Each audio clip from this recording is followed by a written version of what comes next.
Como resultado del análisis realizado por la dirección del partido y del gobierno con Marta Elena Feito Cabrera sobre su intervención en la reunión conjunta de dos comisiones permanentes de trabajo de la Asamblea Nacional del Poder Popular, la compañera reconoció sus errores y presentó su renuncia al cargo. Esta solicitud fue sometida a la consideración del Buró Político y del Consejo de Estado, donde se acordó su liberación a partir de la falta de objetividad y sensibilidad con que abordó temas que centran hoy la gestión política y gubernamental, enfocada en atender fenómenos reales y nunca deseados por nuestra sociedad. De nuestro video, hoy hablaremos sobre la sustitución de la ministra de Trabajo y Seguridad Social, Marta Elena Feito Cabrera, algo que ha sido viral en las redes y del cual todo el mundo ha comentado, pero consideramos que todavía hay temas que no se han tratado como tal. Uno de ellos es la diferencia que existe entre la nota oficial, donde dice que ella presentó su renuncia al cargo con respecto a lo que dijo el primer ministro Marrero Cruz en su discurso en el 10º pleno de la Asamblea Nacional, donde da una opinión que hasta cierto punto es contradictoria con la nota oficial. Entonces, ¿quién dice la verdad? ¿La nota oficial o el primer ministro Marrero Cruz? También abordaremos el tema de si existe o no cierto distanciamiento entre la dirección del país y lo que es la población como tal, ya que algunos medios, incluso dentro del propio gobierno, reconocen que esta ministra se distanció completamente de la situación que vive el país y de la situación, como ellos la denominan, de vulnerabilidad que tienen muchas personas en estos momentos, dada la profunda crisis que existe en Cuba. Y aunque se niega ese distanciamiento, yo considero que sí existe distanciamiento, que siempre ha existido, y también lo quiero exponer al respecto. Así que nada, si le interesa el tema, quédese con nosotros y sobre todo denos like, que eso nos ayuda a que el algoritmo de YouTube recomiende nuestros videos y le lleguen a otras personas. Suscríbase al canal si no lo ha hecho, que eso nos ayuda a crecer y sobre todo nos ayuda mucho a una posible monetización, sobre todo con el tema de las absurdas tarifas de ETEXA, donde esas dichosas 6 gigas al mes, al menos a los creadores de contenido como yo, o no creadores de contenido, pero realmente, como lo he dicho otras veces, yo lo que necesito es expresarme. Para mí esto, más que crear contenido, es un medio de expresión, pero realmente me es difícil expresarme con solo 6 gigas al mes, que no alcanza absolutamente para nada. Así que suscríbase si aún no lo ha hecho. Comenten, que nos interesan mucho sus comentarios. Los leemos todos y los respondemos. Ya dijimos, siempre que sea racional. Y como cuarta opción, si le es posible, comparta nuestro video con amigos, familiares y personas conocidas para así llegar a otras personas. Y antes de entrar en materia, les recuerdo que todos los videos que pongamos aquí arriba, los enlaces, no tiene propiamente que pincharlos para verlos. Es decir, puede ver, si le interesaría, puede ver este video completo y al final, abajo donde está la caja de comentarios y donde aparece incluso la descripción, se encuentran también los videos que vayan saliendo en los enlaces que iremos poniendo arriba, que siempre son relacionados hasta cierto punto con el tema que tratamos. Así que nada, si le interesa el tema, quédese con nosotros y sobre todo bienvenidos a otro programa de Aquí con River Actualidad, donde la seriedad, la responsabilidad y la veracidad son la prioridad en nuestro contenido. A ver, aunque se niegue, ese distanciamiento siempre ha existido. Y no estoy hablando de un distanciamiento quizás malintencionado o profundo entre la dirección dirigente de este país, perdón, y el pueblo en sentido general. Pero sí ha existido distanciamiento. Y es conocido, o de una gran mayoría, es conocido el caso del Che, de Ernesto Che Guevara, donde en una reunión del Ministerio de Industria se tocó el tema de la alimentación del pueblo, y cuando él estaba hablando de el consumo de calorías y esas cosas de la población cubana, alguien se paró y le dijo que eso era incorrecto porque él no comía lo que normalmente consumía el pueblo. Y él se quedó dudoso de lo que le habían dicho, pero lo comprobó, le preguntó a Leida, su esposa, si era verdad que él recibía un módulo de alimentación diferente, y de esa forma supo que era real, que él como dirigente no comía lo que comía la población cubana en sentido general. Habló con alguien, supongo que haya sido con Fidel, no sé si fue con otra más, pero supongo que haya sido a ese nivel. Y en una próxima reunión que se dio en el Ministerio de Industria, antes de comenzar, dijo que ya él se estaba alimentando igual que el pueblo cubano. Pero indiscutiblemente es el único caso que se tiene registrado de un dirigente cubano que haya renunciado a ese módulo de alimentación adicional. Un módulo de alimentación adicional que puede tener muchas justificaciones. Se puede justificar por el exceso de responsabilidades y horas de trabajo, por el propio desgaste físico de a veces muchas noches sin dormir, atendiendo temas muy importantes para el país, etcétera, etcétera. Pero indiscutiblemente, analizando de forma fría, aunque justificaciones puedan existir muchas, sí existe un distanciamiento ya por ahí entre lo que es la dirección del gobierno con la población. Porque ya usted no está, es decir, no está consciente 100% qué es lo que está comiendo la población. Porque usted tiene otro módulo de alimentación, quizás un poco mejor, quizás una mayor cantidad, pero que eso, aunque se piense que no, crea cierto distanciamiento dentro de la dirigencia cubana. Y como dije, es el único caso el cual se tiene registro y del cual se tiene conocimiento, es decir, el resto de los dirigentes cubanos de aquella época mantuvieron su módulo adicional de alimentación. Que no quiere decir que sea un tema, o al menos en aquel momento, que fuera un tema neurálgico. Realmente hay que reconocer que en aquel momento había mucha efervescencia revolucionaria, había muchas personas con módulo adicional de alimento o no, dedicados en cuerpo y alma a echar el proceso revolucionario hacia adelante, llevar a este país a un nivel superior en todos los sentidos, de desarrollo, de vida, de erradicar males sociales,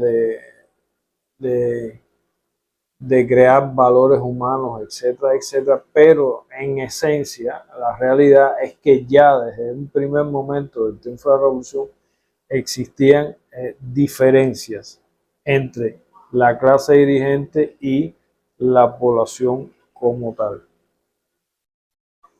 Que después eso eso y sí en el tiempo creó males mayores indiscutiblemente. Y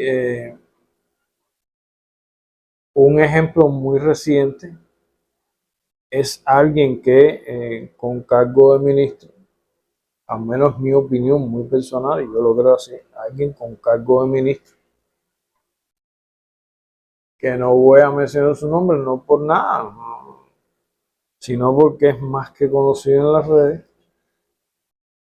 da como un elogio de la creatividad cubana como soluciones alternativas a la crisis que estamos viviendo, etcétera, etcétera, es la creación de las croquetas de plátano.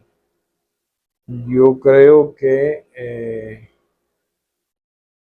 posiblemente nunca haya comido una croqueta de plátano.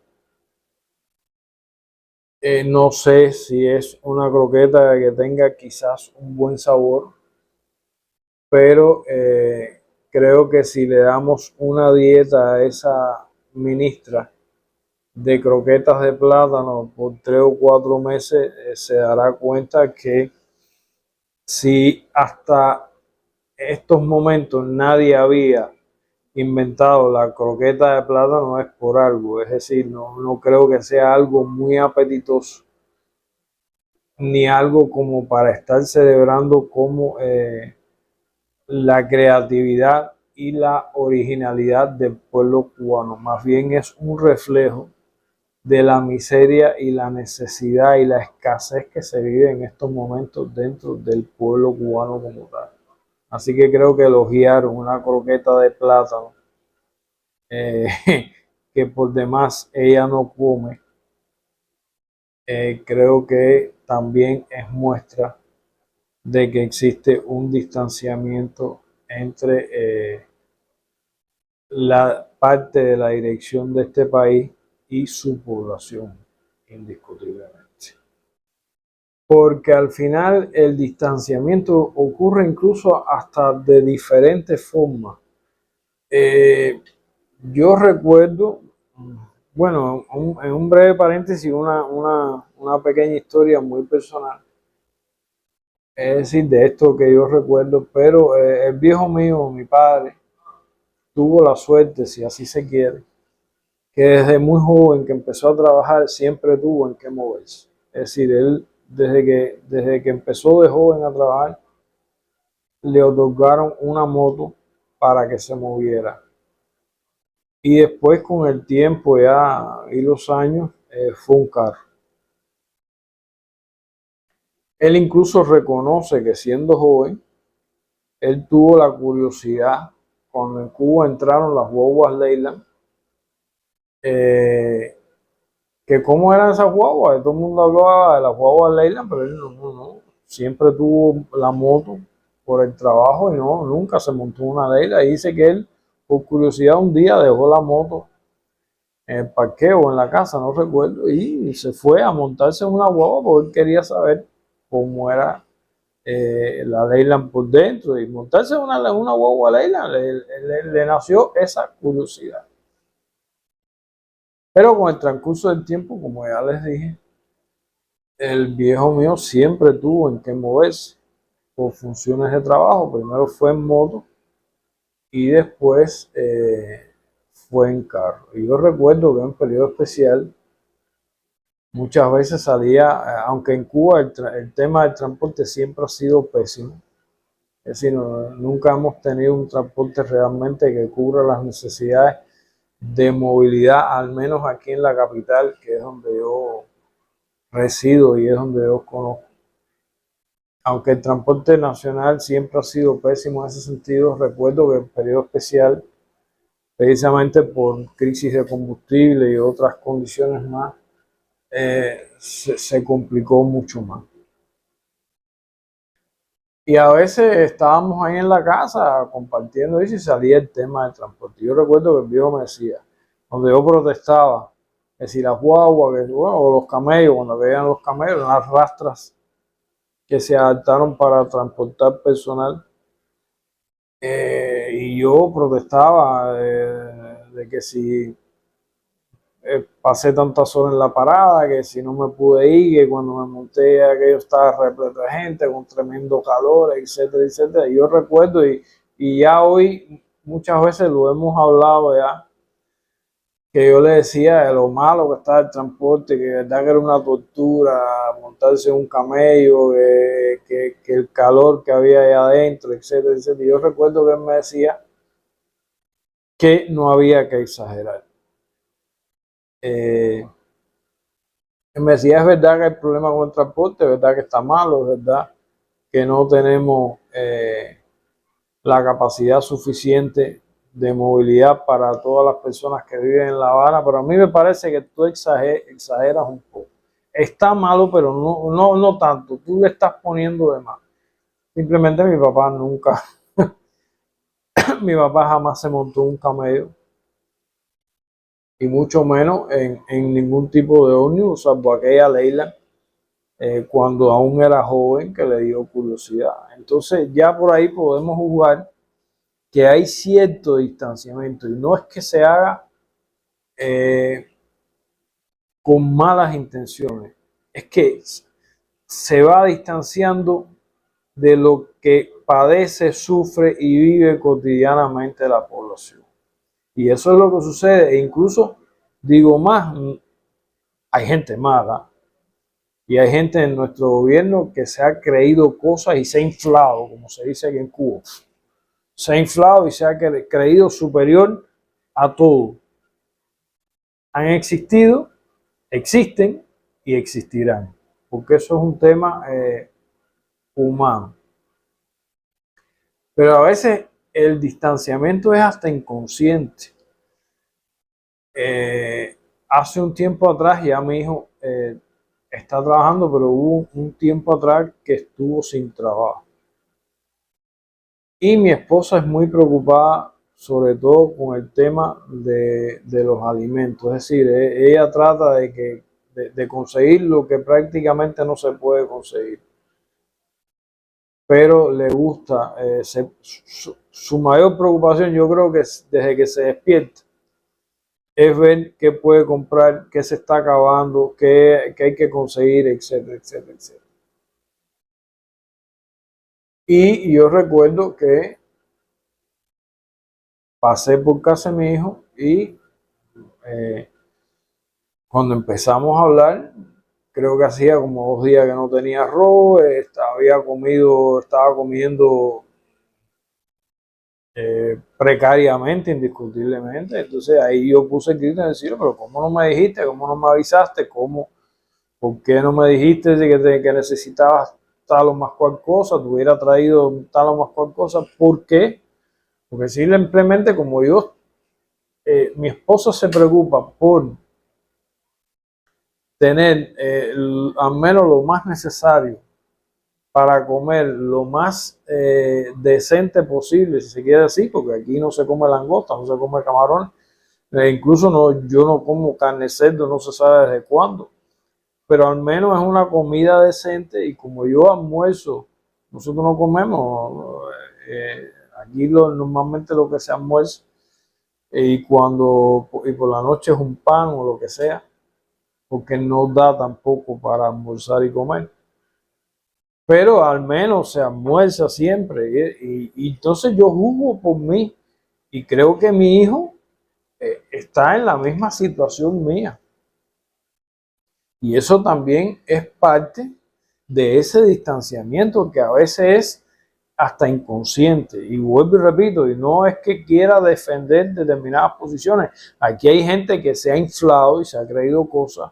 Hay gente que hoy viven inflados dentro de la dirección de este país, y habrá otros que llegarán y se inflarán también y se creerán muy superiores a lo que es la población. Pero a veces ese distanciamiento se vuelve incluso hasta inconsciente, porque cuando uno asume como normal su entorno, su vida, sus condiciones de vida, cree que todos los demás tienen las mismas condiciones.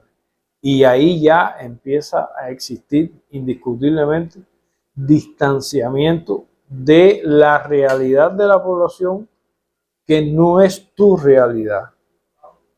Y es algo que a veces o en la mayoría de los casos se niega de forma oficial, de que no existe distanciamiento entre la dirección del país y el pueblo, que se trabaja para beneficio del pueblo, etcétera, etcétera, etcétera, pero sí es indiscutible que sí hay distanciamiento, incluso aunque no sea intencional, sí, indiscutiblemente existe un distanciamiento, porque cuando usted como ministro, un ejemplo, me voy a referir ya específicamente al ministro para ir entrando en tema de la ministra. Cuando usted como ministro se levanta y desayuna, garantizado, o se levanta, viene el chofer, lo recoge y se va para allá y desayuna en el ministerio. No tuvo que preocuparse por ver cómo desayunaba, no tuvo que preocuparse si llegaba temprano o no, por el transporte de la calle. Incluso todos sabemos que el chofer, además de ser chofer del ministro, es chofer de la familia del ministro y resuelve un montón de problemas a la familia del ministro, recoge y lleva a los hijos, recoge y lleva a la mujer, busca a la madre del ministro, de la ministra, etcétera, etcétera, etcétera, etcétera. Almuerzas en el ministerio, que por regla general es un almuerzo bastante bueno, no será langosta ni camarones, pero al menos tratan de tener todos los días un plato fuerte diferente, ya sea pollo, ya sea cerdo, ya sea picadillo, lo que sea. Si te quedas horas extras, comes en el ministerio. Donde nosotros, un ejemplo, yo, que no tenemos la peor posición económica, no es la mejor, no somos millonarios ni mucho menos, pero que tampoco vivimos peor, no nos podemos dar el lujo de almorzar y comer. Sin embargo, si te quedas a trabajar hasta tarde, comes en el mismo ministerio. E incluso cuando llegas a tu casa, posiblemente comas también en tu casa porque tienes un módulo adicional de alimentos que puede oscilar según las condiciones del país, pero indiscutiblemente no es la forma de vida que tiene la población. Eso es indiscutible. Así que eso no se puede negar. Tratar de negar eso es completamente absurdo. Y ya entrando directamente en el tema de esta ministra, ella se desconectó completamente de la realidad cubana. Se puede decir que se aburguesó dentro de su posición de ministra de Trabajo y Seguridad Social. Se aprobaron 4 servicios sociales comunitarios, unos nuevos, otros perfeccionados. El primero de ellos es el perfeccionamiento de la política para la atención a las personas con conducta deambulante. Una de las cuestiones que trae este acuerdo, aquí lo referencio, el acuerdo 10068 del Comité Ejecutivo del Consejo de Ministros, conceptualiza qué cosa es una conducta deambulante. Normalmente le decimos conducta ambulante a cualquier cosa. Por ejemplo, cuando hay una persona que está en la calle limpiando parabrisas, no un deambulante, no, eso no es un deambulante, eso es una persona que ha buscado un modo de vida fácil en un semáforo limpiando el parabrisas, y posiblemente después con ese dinero lo que vas a tomar bebida alcohólica en la esquina. A ver, les puse este fragmento, hay otro, pero en parte para coincidir hasta cierto punto con la opinión de la ministra y en parte para que se vea realmente el distanciamiento del cual es indiscutible que ella ya tenía por su posición de ministra. Incluso sonó mucho en redes eso de bajarle la ventanilla y darle dinero. Indiscutiblemente iba en un carro con aire acondicionado, algo que es prácticamente un lujo en estos momentos en este país. Sobre todo no porque no existan carros modernos con aire acondicionado, que haya determinadas personas que lo tengan. Es que simplemente tener un aire acondicionado encendido en un carro es un mayor consumo de combustible con todas las carencias de combustible que tiene el país hoy. Pero a ese nivel de ministro de combustible nos falta. Por lo tanto, ya se puede dar el lujo de moverse en ese carro a donde quiera, utilizarlo incluso para temas familiares y además de eso poder constantemente moverse con aire acondicionado porque ella no tiene, ella o ellos, pues estoy hablando en sentido general de todos los ministros, no tienen limitaciones en cuanto al uso de combustible porque todo se justifica que es para necesidades de trabajo cuando sabemos que no es así. Muchas veces es para llevar y traer a los hijos, para llevar y traer a la mujer, para recoger a no sé quién, para llevar a no sé quién, etcétera, etcétera, con combustible estatal que nadie paga el Estado. Por eso, también estamos, entre otras cosas, en la crisis tan profunda que nos encontramos. Pero bueno, en sentido general, ella habla de que se le llama deambulante a cualquier persona. Y yo creo que sí, que en eso tiene razón. Realmente el deambulante es aquella persona que por regla general tiene algún tipo de trastorno psiquiátrico o aquellas personas que son alcohólicos que su propia familia lo ha rechazado. Ese es el concepto de deambulante. Y hay otros conceptos aquí en Cuba que no se quieren aplicar, que es el de pobreza y el de hasta cierto punto mendicidad, que no se quiere reconocer. Entonces le llamamos vulnerables o simplemente lo incluimos dentro del listado de deambulantes cuando no son propiamente deambulantes. Y que por demás, independientemente del tema del alcoholismo, el alcoholismo es un tema que tiene dos razones y que se debe ver así. Muchas personas pasan a ser deambulantes porque la familia los rechaza por alcohólicos. Incluso no lo dejan vivir en la casa, lo botan, etcétera, etcétera. Esa es una causa de esos alcohólicos que a veces vemos por ahí y que se consideran deambulantes, pero hay otra causa también del alcoholismo, que es que las personas caen en el alcoholismo por la soledad, por sentirse solo, por sentirse abandonado, por sentirse como si nadie se interesara por ellos. Y eso es otra causa del alcoholismo. Por lo tanto, decir que muchas veces esas personas que hacen esos tipos de trabajo que ella llama por demás fáciles, no le veo nada fácil estar bajo el sol limpiando parabrisas, donde muchas veces hay conductores que no te pagan, a otros el cambio de luz le interesa más continuar su recorrido que pagarte cuánto tú recaudarías en un día a pleno sol, sin comer, sin tomar agua, limpiando parabrisas en un semáforo para que ella venga a decir que es un trabajo fácil. Pero más que eso, creo que denigrar a ese nivel a una persona alcohólica que simplemente hace ese trabajo fácil para después irse a tomar alcohol, realmente deja mucho que desear. Hay que ver primero cuáles son las causas de ese alcoholismo. He visto personas aparentemente mendigos. Cuando usted le mira las manos, cuando usted le mira la ropa que llevan esas personas, están disfrazadas de mendigos. No son mendigos, en Cuba no hay mendigos. Y entonces lo que están es también que encontrar un modo de vida fácil para ganar dinero y no trabajar como corresponde, con las formalidades que corresponden. Ustedes lo escucharon, en Cuba no hay mendigos.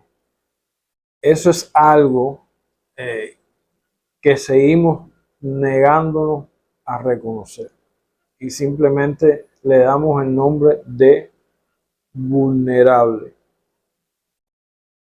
Es decir, en otros países es pobreza, pobreza extrema, mendicidad. Aquí simplemente son personas vulnerables. Creo que ya es hora de llamar las cosas como son y llamarlas por su nombre y como deben ser y como todo el mundo las conoce, y no dorar la píldora o edulcorar la profunda crisis y los grandes males que han traído a nuestra sociedad indiscutiblemente. Por otro lado, eso de estar disfrazados de mendigos, también creo que son expresiones bastante fuertes. Sí, sí, no es menos cierto, no es menos cierto, y ahí yo tengo que hacer de abogado del diablo. Aunque no estoy en nada de acuerdo con lo que ella plantea, y mucho menos desde la forma despectiva en que se refiere a esas personas, pero sí es cierto que hay personas que bajo las condiciones actuales de pésimos salarios o salarios muy bajos dentro de los trabajos estatales, prefieren la mendicidad. Vaya, si se quiere así. Son pocos, no es la mayoría. La mayoría que ves son personas con grandes necesidades, personas verdaderamente podríamos llamar dignas de lástima. Pero sí, indiscutiblemente hay personas que sí prefieren vivir pidiendo dinero por las calles, lo he visto yo, que trabajar en algún trabajo estatal o lo que sea. Y hay otros que se dedican a lo que son los trabajos informales, que muchas veces tampoco les cubre sus necesidades, pero para nada los que chapean jardines, los que botan basura, los que botan escombros, etcétera, etcétera. Para nada, para nada, para nada, y bajo ningún concepto ella puede decir que son trabajos fáciles. Eso es una denominación completamente absurda y completamente alejada de la realidad de esas personas, de que son indiscutiblemente las más necesitadas dentro de nuestra sociedad. Y que dejemos ya de llamarlos vulnerables, que son personas que son pobres, que viven en la pobreza. Y muchos de ellos viven en la mendicidad. Esa es la verdad. Y también se dice las personas buzos. No, los buzos están en el agua. Esas personas que están en los tanques de basura, tirando la basura hacia el piso, revolviendo la basura, buscando latas, esas personas, como algunos dicen, no, están buscando comida en los basureros. Eso tampoco es verdad. Esos son patrones que nos tratan de imponer, que son ciertos. Esas personas están recuperando materia prima, y lo que son ilegales del trabajo por cuenta propia en la recuperación de materias primas, que están violando el fisco porque están ejerciendo una actividad económica por la cual no están ingresando nada. Entonces nosotros tenemos que decirle a las cosas por su nombre. Ella está más preocupada por aquellos que están violando el fisco que por los que no tienen prácticamente nada que comer, que es algo muy real. Es verdad, hacer un paréntesis, porque también, como siempre digo, tratamos de ser lo más objetivo posible. Es verdad que viran los ratones y tiran la basura para el piso, eso es verdad. Pero también es verdad, y yo soy uno de los que no lo creía. Yo pensé que eso era de la propaganda del odio del sur de la Florida. Cuando se hablaba de personas comiendo en la basura, hasta que lo vi con mis propios ojos. La primera persona que vi fue un hombre que no estaba ni bien vestido ni mal vestido, estaba normalmente vestido, pero no tenía el nivel de suciedad que tienen las personas que están enfermas, que tienen trastornos psiquiátricos ni nada de eso. Incluso cuando le pasó por el lado, no se le sentía ese olor fuerte que uno le siente a las personas que son verdaderamente deambulantes y que tienen trastornos psiquiátricos y que viven también del tema de la basura. Y me llamó la atención. Y después, al cabo del tiempo, vi una señora mulata, ella delgada, alta,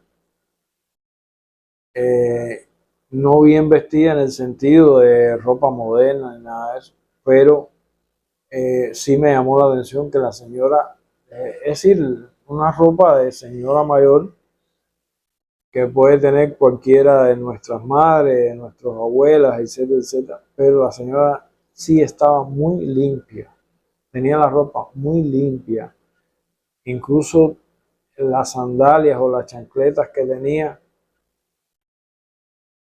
estaban limpias, no estaban percudidas, no estaban sucias, que es una característica del deambulante que tiene trastorno psiquiátrico.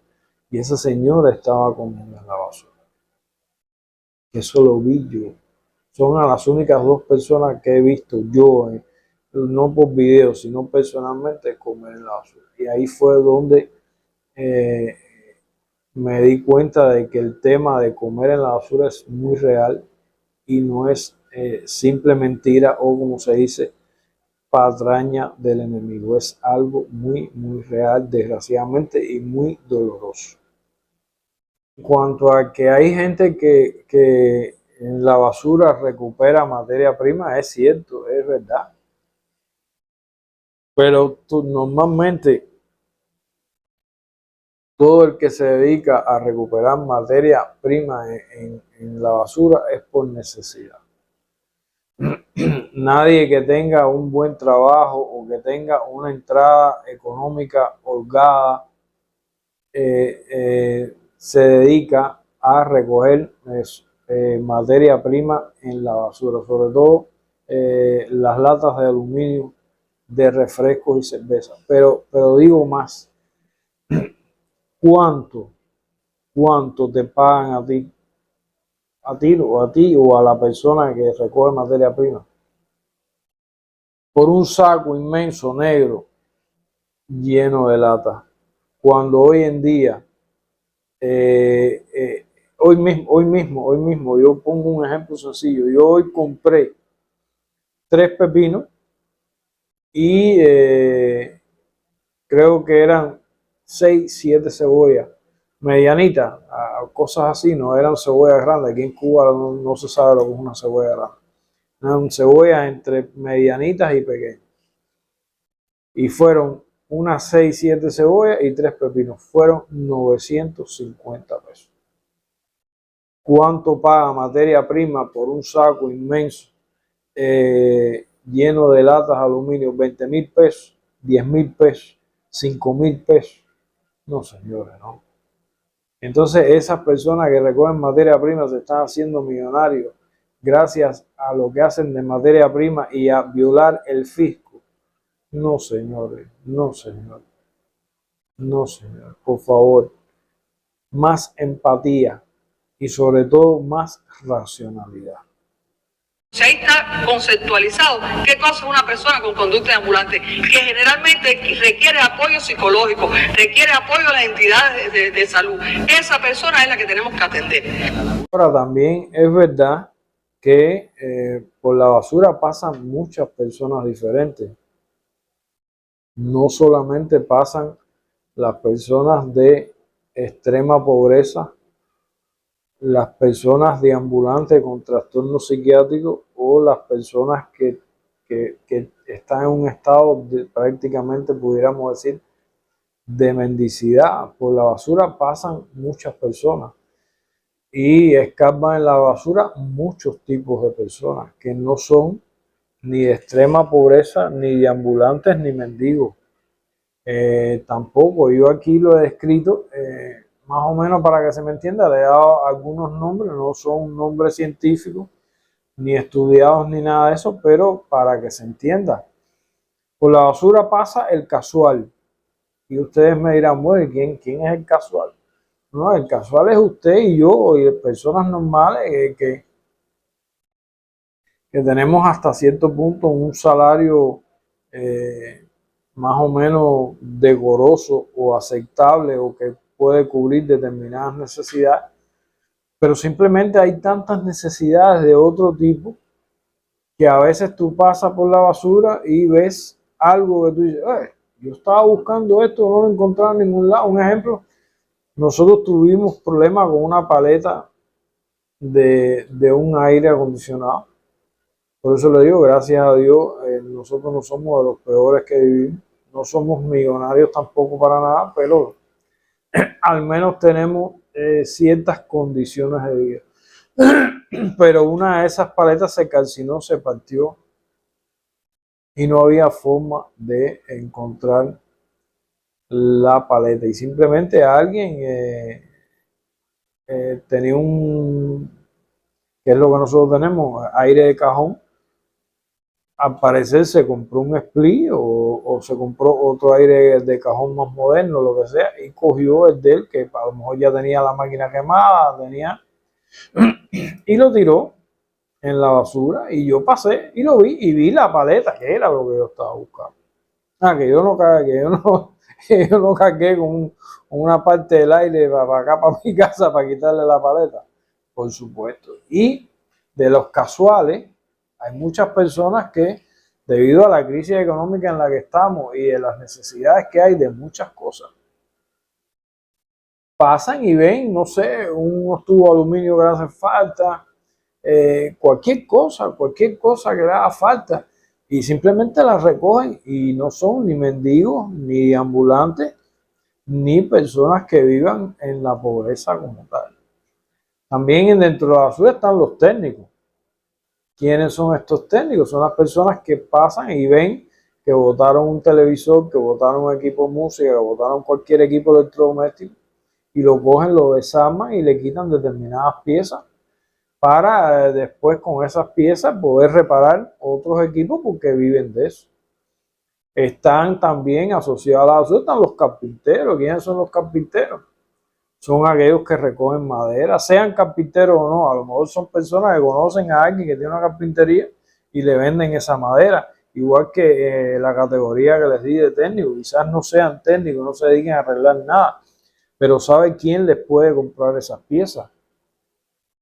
Y de eso viven.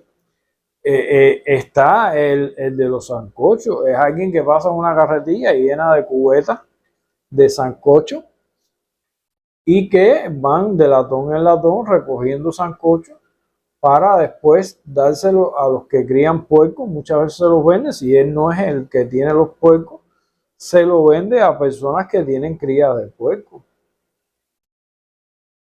Y entonces, bueno, sí, ya después entramos en las denominaciones más dolorosas, que es el mendigo, realmente, que sí que tiene necesidad de rebuscar en la basura. Este tipo de personas, por lo general, lo que hace es sacar de la basura cualquier cosita que él pueda vender, un par de zapatos que no esté tan malo. Uno los ve en las calles con cositas delante vendiendo. Lo mismo te encuentras un mando de televisor que una antena, que un par de zapatos, cualquier cosa, y lo hacen. Desgraciadamente, muchas veces es verdad, para después consumir alcohol, pero bueno, como ya dije anteriormente, hay que ver también las causas de ese alcoholismo en esa persona como tal. Y la última modalidad, que es la más triste, es la de las personas que no son deambulantes ni mucho menos, pero que se han visto obligados por la necesidad a buscar comida en los latones de basura, que creo que es eh, para mí, o desde mi punto de vista, la parte más dolorosa de esta historia, que no es mentira, es verdad. No serán todos, no serán muchos, pero sí existen y sí es real. Y no son personas con trastornos psiquiátricos ni nada de eso, son personas con extremadamente muy bajos recursos que eh, podríamos incluso decir que es extrema pobreza. Lo que no le queremos dar esa denominación, pero que es muy real y sobre todo muy triste. Y ella se refiere que es parte también de ese distanciamiento, que esos deambulantes, esas personas con trastornos psiquiátricos, son los que tenemos que atender. Es decir, los demás, al carajo, eso no importa. Es decir, el que ha caído en la mendicidad por necesidad, el que vive en pobreza o extrema pobreza por necesidad, eso no es importante. Lo importante son los deambulantes en la mayoría de los casos, o casi siempre, con trastornos psiquiátricos. Creo que es indiscutible que esta ministra se infló y se distanció completamente de la realidad de su pueblo. Eso es innegable. Niños en las calles y gente en los semáforos, eso era algo de las películas. Y nosotros no podemos permitir que ese flagelo negativo se enraíce en nuestra sociedad. Hay que combatirlo y no hacemos nada con bajar la ventanilla y dar dinero. Al contrario, estamos deformando. Hay que combatirlo. No podemos permitir esta conducta. Aquí viene la parte donde esas conductas hay que combatirlas, que los niños en las esquinas, en los semáforos, eso es solo en las películas. Yo ni estoy a favor del trabajo infantil, ni mucho menos. Creo que los niños deben estudiar, esa es su etapa para estudiar, la infancia, la juventud, la adolescencia es el mejor momento para estudiar. Pero también muchos de estos niños lo hacen para ayudar a su familia, aunque es verdad también que hay familias completamente disfuncionales que mandan a los chiquitos a la calle, les importa tres pitos si los muchachos estudian o no estudian, y los mandan a la calle a pedir dinero y a hacer estos tipos de trabajo. Aquí hay de todo realmente, aquí hay de todo. Pero también hay niños que lo hacen para apoyar a su familia hasta cierto punto. Que ya digo, yo no apoyo nada de eso. Creo que se debería diferenciar las personas con más bajos recursos y apoyar, etcétera, etcétera, etcétera. Pero sí hay familias completamente disfuncionales que sí mandan a los muchachos a la calle a buscar dinero. Y prácticamente, y son los adultos los que no tienen ningún interés de trabajar. Muchos de ellos están vinculados a la delincuencia, etcétera, etcétera, etcétera. Es decir, en esta historia hay de todo y hay que separar cada uno de los casos a cómo va, porque realmente en esta historia hay de todo. Y cuando digo temas de atención, no solamente me refiero a que tengamos que dar recursos a las personas, atender también las problemáticas sociales desde el punto de vista de lo que está dispuesto en nuestra legislación y que a cada cual le toque lo que corresponda, porque no es normal un embarazo en la adolescencia de una niña menor de edad, de una niña de una joven, de una adolescente, y que tenga un esposo que tenga 50 años o 60 años. En este punto yo sí concuerdo plenamente con la ministra, aunque habló fuerte, aunque esté eh, fuera de la realidad, etcétera, etcétera. Pero desgraciadamente el proceso revolucionario se ha caracterizado históricamente por extremada blandenguería con temas que no deberían ser así. Y de hecho quiero sacar un video también sobre un delito que se ha vuelto más común de lo que de lo que las personas creen, y con el cual se ha mantenido históricamente una pasividad de no hacer nada. Y creo que hay que tomar medidas y aplicar sanciones a todos los que violen lo que está establecido, y no tener más esa mano suave, esa blandenguería, esa permisión de permitirlo todo, de tratar de entender a todo el mundo, y que eso al final lo que lleva es al incumplimiento de las leyes, a la violación de las leyes, a esta desgraciada e inmensa y ya prácticamente insostenible indisciplina social, donde todo el mundo hace lo que le da la gana, cuando le da la gana, como le da la gana, y prácticamente no hay ninguna consecuencia al respecto. En esto yo sí tengo que coincidir completamente con la ministra.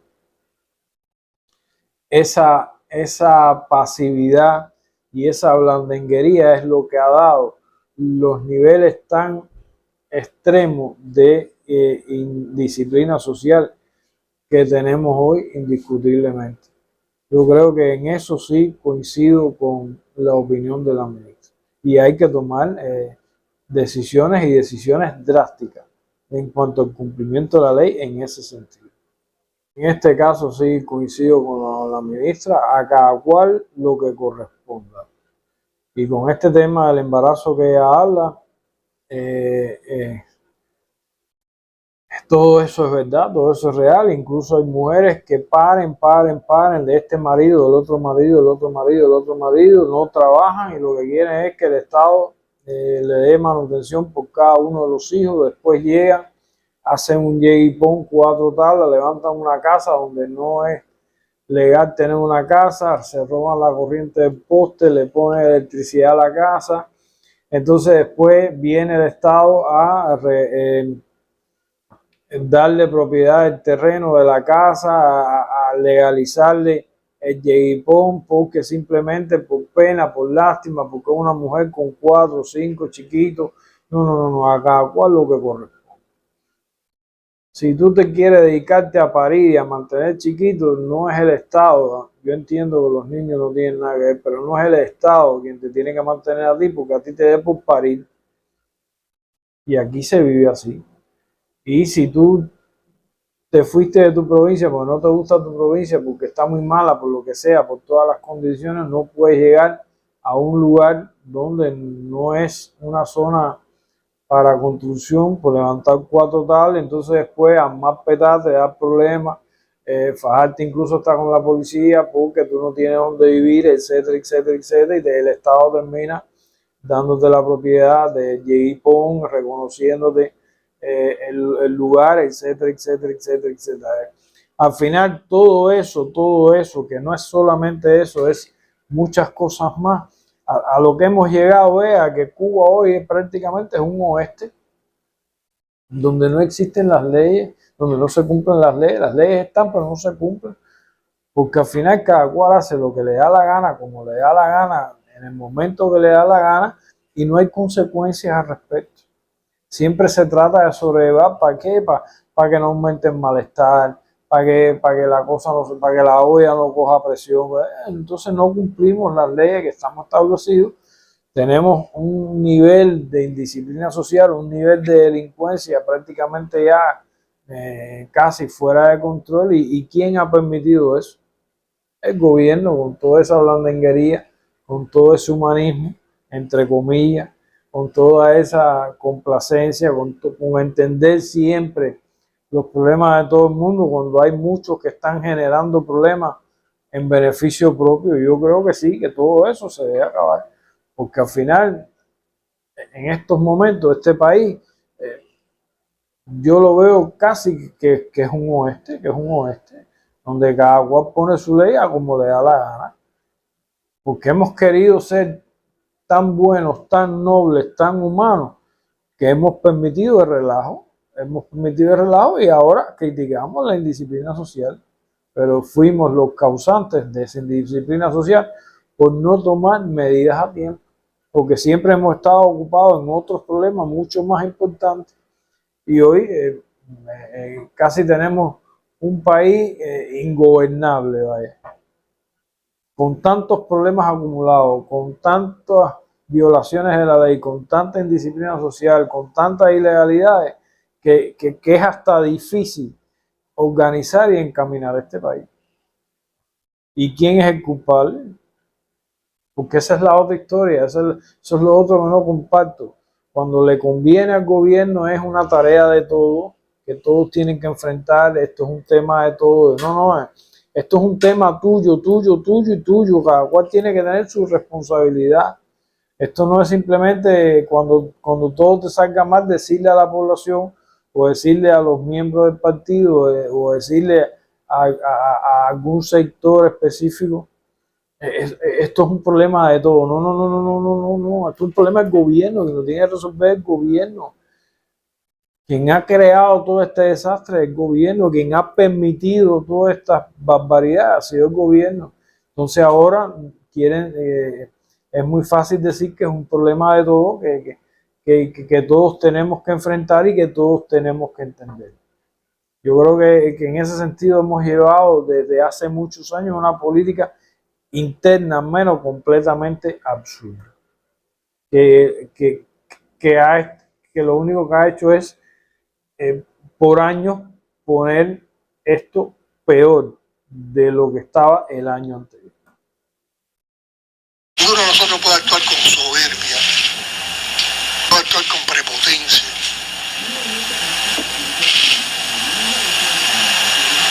Desconectado de las realidades que viven. Nosotros tenemos que actuar con sensibilidad, con seriedad al abordar las problemáticas que tenemos, con humanismo. Bueno, realmente debería ser así, pero creo que muchas veces se queda en un deseo y no se convierte en realidad. Pero bueno, discutiblemente sí, esta ministra actuó con soberbia, actuó con prepotencia, con una completa carencia de humanismo y completamente desconectada de la realidad que vive nuestro país en este momento. Ahí sí yo coincido plenamente con lo que dijo Díaz-Canel. Completamente de acuerdo. Por lo tanto, yo no puedo estar de acuerdo y quería compartirlo en que con determinado calificativo, con determinados criterios, se desvirtúen el reconocimiento de realidades que sí tenemos. Y el tema no es enfrentar, yo no voy a enfrentar a un vulnerable. Yo voy a atender a los que están en situación de vulnerable. Nosotros vamos a atender a los que están en situación de vulnerable. Esos no son mis enemigos. También concuerdo con esa opinión de Díaz-Canel. Realmente no son los enemigos de nadie. No hay por qué enfrentarlos, sino más bien ayudarlos. Lo que bueno, indiscutiblemente, que es algo que se tapa, que se obvia, de lo cual no se quiere hablar. También hemos llegado aquí por responsabilidad de este mismo gobierno. No todo es el bloqueo, no todo es la guerra económica de los Estados Unidos. Hay mucha responsabilidad en todos los males que tenemos hoy de nuestro gobierno. Uno de ellos es ese que les dije anteriormente, los niveles de indisciplina social y de delincuencia que existen en estos momentos. Creo que es simplista limpiarse y echarle toda la culpa al bloqueo, a la guerra económica y a las limitaciones que nos imponen desde el exterior. Creo que hay una gran responsabilidad interna del gobierno cubano en todos estos temas, por no hacer lo que realmente debería hacer. Yo creo que ahí sí hay que reconocerlo y acabar de reconocer que nuestros vulnerables son gente pobre, de pobreza, de extrema pobreza y de mendicidad. Hay que ya, la palabra vulnerable hay que dejarla de utilizar un poco y llamar las cosas por su nombre. Ahora voy a pasar a dos fragmentos de lo que dijo el primer ministro Marrero Cruz, con los cuales estoy hasta cierto punto o parcialmente en desacuerdo. Uno es el tema de la belleza del accionar de nuestro gobierno, donde siempre mantenemos ese triunfalismo, esa belleza moral, esa belleza estatal, esa cosa de ese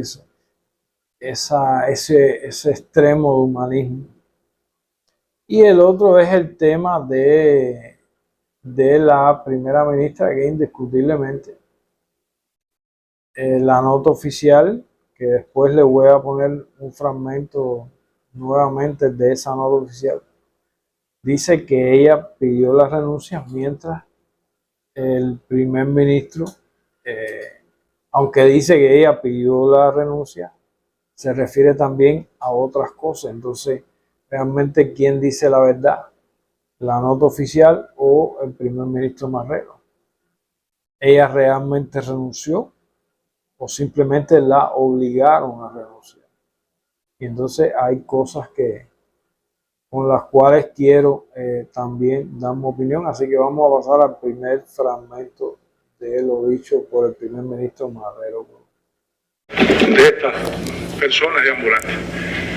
Hay que ir allí y ver con la sensibilidad que esas personas llegan en una situación compleja, físicamente desatendido, y con qué cariño lo reciben allí trabajadores sociales, con cariño lo atienden. Después, con qué cariño lo atienden el personal de la salud, las diferentes especialidades, para poder diagnosticar cuál es su situación.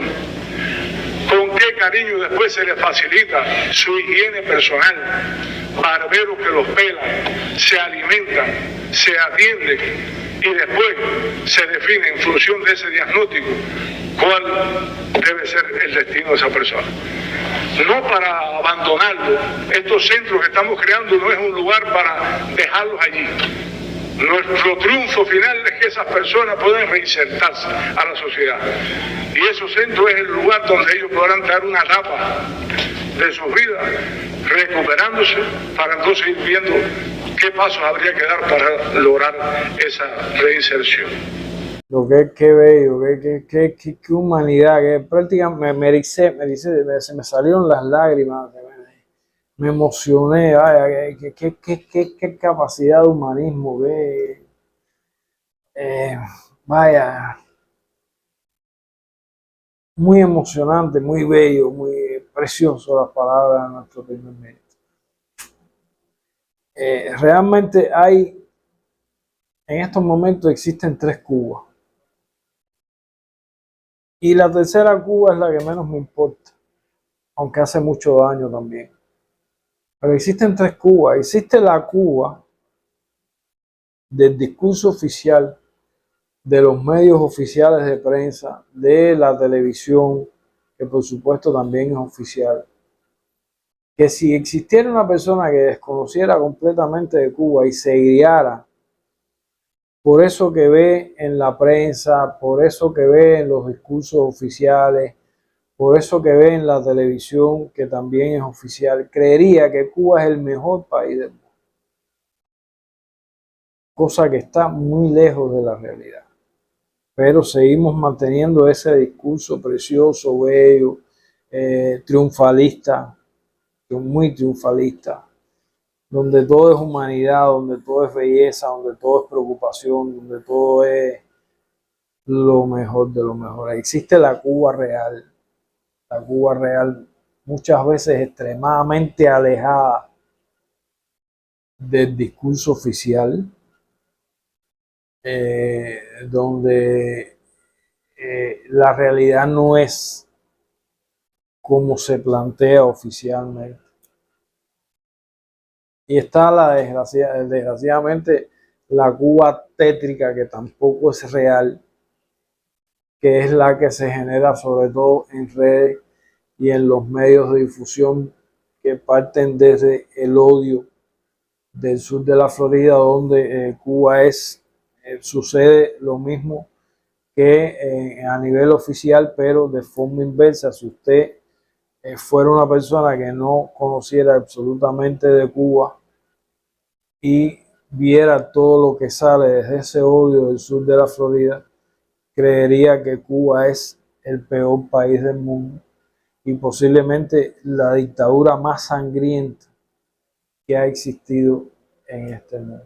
Algo que también es completamente falso. Es decir, son dos discursos, tanto el oficial como el discurso de odio, completamente alejado de la realidad y de la problemática cubana, y que por demás ese mismo odio que genera esa Cuba extremadamente horrorosa son los mismos que piden sanciones contra este pueblo y que se arrecie el bloqueo contra este pueblo y que no entre una medicina y que no entre alimentos para dañar al gobierno, cuando todos ellos están completamente conscientes de que quienes resultan dañados en esa guerra económica contra Cuba es el pueblo cubano, son los que sí somos verdaderamente más vulnerables en ese sentido.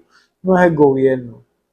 El gobierno le crea problemas, pero en lo personal no le crea grandes daños a los que dirigen este país como individuo, como persona.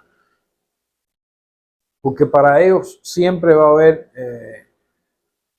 alimentación la mejor posible, siempre va a existir medicamentos, aunque exista escasez. Es decir, cuando en la calle ya no existen medicamentos, ellos van a tener medicamentos, aunque reconozco que existe escasez y muchas veces ni para ellos mismos existen ciertos medicamentos, pero también está la opción de al ser a ese nivel mandarlos a buscar también. Para ellos existirá siempre el combustible para poderse mover en sus carros, porque tienen que trabajar, etc. Entonces, siempre a ese gobierno que es el que se quiere atacar, que es el que quieren poner las cosas difíciles, siempre va a encontrar soluciones, y estoy hablando no a nivel de país, a nivel individual. Siempre va a haber soluciones a nivel individual. Realmente, ¿quiénes somos los dañados? ¿Quiénes somos los que sufrimos las carencias? ¿Quiénes somos los que sufrimos las necesidades?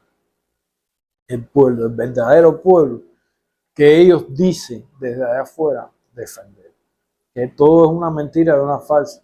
Realmente es un pueblo que desgraciadamente odian y quieren hacer que este pueblo estalle y se tire para la calle para que le haga el trabajo que ellos, los que están allá, esos que son, como describiera un youtuber que a veces veo, mambises de butacón, ¿me entiendes? Para que este pueblo haga lo que ellos nunca jamás tuvieron el valor de hacer. Y entonces, desgraciadamente, existen esas tres Cubas. Y está tan distanciado de la realidad cubana la parte del odio como el discurso oficial del gobierno. Y entonces Marrero pone todo muy bello, todo muy lindo, todo perfecto. Y yo no puedo hablar de ese lugar que ellos crearon. Quizás en estos momentos sea así. Quizás en estos momentos funcione así, funciona a la perfección. Pero yo sí puedo hablar de otras instituciones. Yo recuerdo que yo conocí a una persona, a ver, y que desgraciadamente en el transcurso del tiempo esa institución que ahora él la pone como lo mejor del mundo, dentro de 1 año, 2 años, 3 años va a estar igual que el resto de las otras instituciones donde la gente se roba cualquier cosa, desde un bombillo, desde los boniatos, desde la comida para los enfermos, desde las sillas, cualquier cosa, porque es a lo que le voy a hablar. Yo conocí una persona en los años 90 y pico, estaba el periodo especial. Esta persona era económica de una institución, no recuerdo, es allá en Arroyo Naranjo, porque en Arroyo Naranjo está la Castellana, está en la parte de atrás de lo que es el Policlínico de Grimao, y creo que hay otra institución más por ahí que ahora no recuerdo. Ella trabajó en una de las tres, siendo económica o contadora, no recuerdo, de una de esas. Y salió a reducir la conversación de que ella todos los días traía yogur, traía pan, traía queso, traía, porque según ella, y me disculpan la palabra, no quiero denigrar a nadie, los mongos no comían absolutamente nada. Cuando cualquiera conoce que esas personas con Down, que es como se conoce normalmente, es decir, con ese tipo de personas que no tiene un desarrollo intelectual normal, se puede decir que comen de todo. Muchas veces tienen más hambre que el que puede tener una persona normal. Entonces, ¿cómo me van a decir a mí, o cómo ella en ese momento me dijo a mí, que ella lo traía para su casa para que no se echara a perder? Porque al final esos muchachos no lo comían. Eso es simplemente que si le tocaban 3 vasos de yogur en el día, porque por demás todo eso lo paga el Estado, no lo paga nadie, que si se le tocaban 3 vasos de yogur en el día, o le daban 1, o le daban 3 en el día mezclado con agua. Y si le tocaba, no sé, una ración de arroz y frijoles, le hacían los frijoles más aguados, entonces, porque todo el mundo está robando, todo el mundo se está llevando, y eso ya no es un problema ya ni de necesidad. De periodos especiales hacia acá, ya prácticamente es un vicio el cubano de llevarse cualquier cosa, porque es verdad que hacen falta muchas cosas, es verdad que hace falta desde un bombillo, que los precios andan por las nubes, hasta 2 boniatos, pero el tema no es ese. El tema es que desgraciadamente a las personas, o a la gran mayoría, porque siempre hay personas decentes y personas diferentes, pero a la gran mayoría no les interesa para nada a esos enfermos, no les interesa para nada esas personas en situaciones de vulnerabilidad o de discapacidad. No les interesa para nada, lo que les importa es qué se pueden llevar. Así están prácticamente todas las instituciones estatales hoy en día, sea hospital, sea círculo, sea lo que sea, y permitido en muchas veces por la dirección de la entidad, que también se lleva las cosas. Ahora, vayan a ver si en el Cabildo Quisquiawa que también se le da comida a las personas de bajos recursos. Eso se roban las cosas como se las roban una entidad estatal. Vayan a ver. Yo no digo que no exista quizás alguien en el Cabildo Quisquiawa, porque hay mucha necesidad, es verdad, hay demasiada necesidad. Y yo no dudo que quizás alguien que vinculado a la cocina un día se lleve un boniato, o se lleve 2 boniatos. Quizás otro día se lleve un poquito de frijol. No lo dudo porque hay mucha necesidad. Quizás ellos tengan algún método para evitar eso y le den a sus trabajadores algún apoyo, no sé. Pero lo que sí estoy convencido que el Cabildo Quisquiawa la gente no se va con jabas llenas de comida para su casa y le dan una porquería de comida a las personas de bajos recursos que van a comer ahí. Sin embargo, sucede todo lo contrario en cualquier entidad estatal que usted vaya.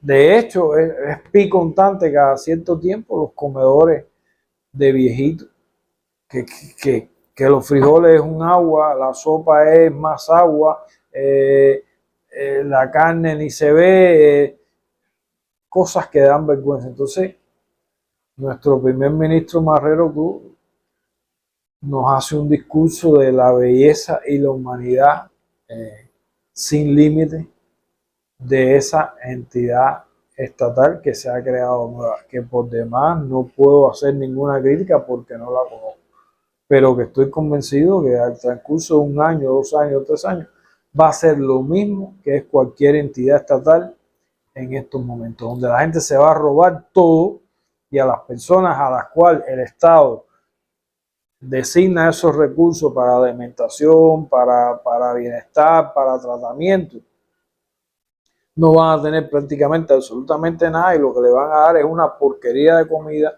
y una porquería de atención. Pero nada, ese es el discurso que ellos quieren dar, que ellos quieren hacer creer y que ellos mismos se quieren creer cuando se sabe que está bien alejado de la realidad. Pero hacemos visita avisada, 3 días antes los lugares se preparan, limpian, pintan, entonces todo está bonito, todo está perfecto, todo está ideal y todo está completamente alejado de la realidad. Ese es el discurso oficial que quieren hacer creer y que todo el mundo sabe que no es la realidad de este país. Eso es un discurso oficial para los oídos de ellos mismos y para el exterior. Y ahora vamos a pasar a las discrepancias entre la nota oficial y lo que dijo el primer ministro Marrero Cruz en su discurso. La nota oficial dice que la ministra pidió su renuncia. Sin embargo, como vamos a ver ahora, Marrero Cruz dice que pidió su renuncia antes la solicitud de varias personas. Así que, ¿quién dice la verdad? ¿Ella pidió su renuncia por decisión propia o simplemente le hicieron pedir la renuncia? Vamos a escuchar el fragmento.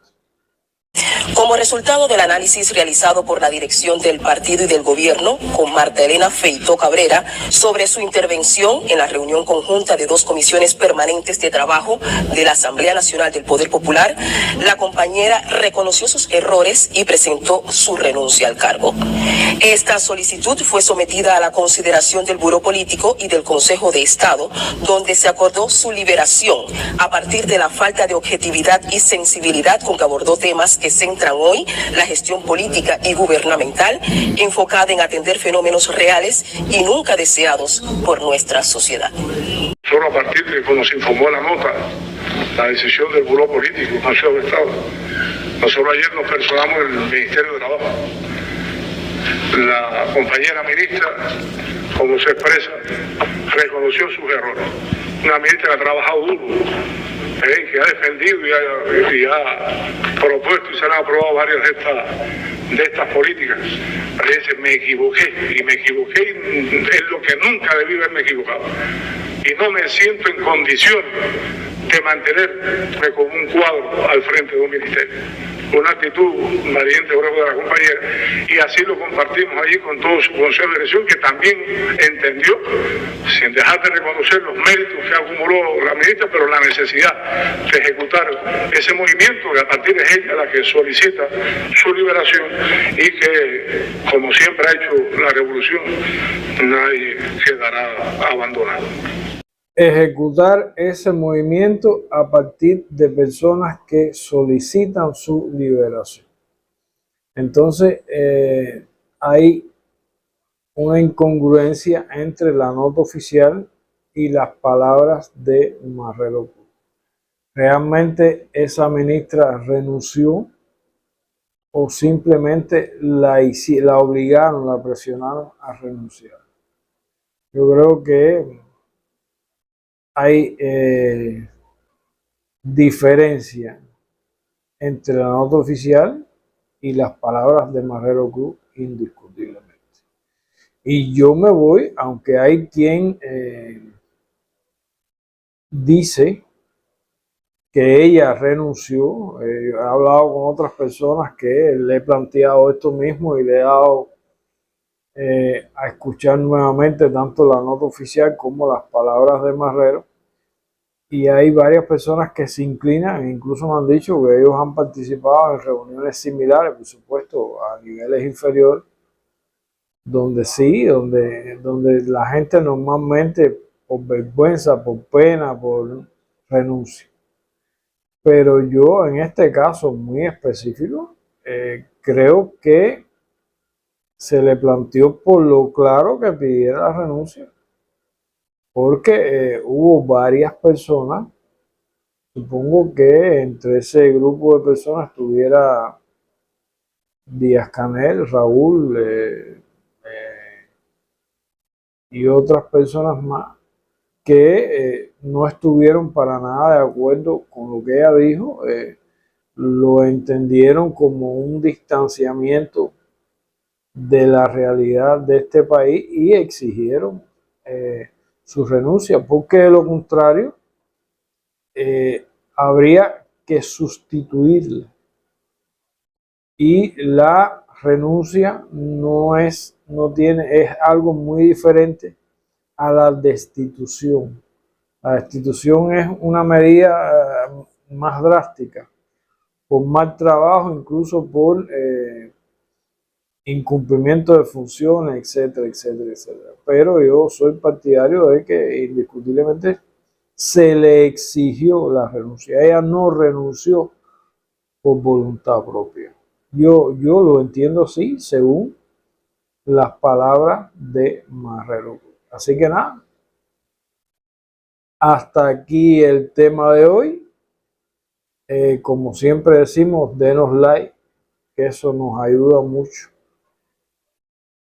a crecer y a que nuestro contenido llegue a otras personas. Por favor, suscríbase si aún no lo ha hecho, que eso nos ayuda a crecer.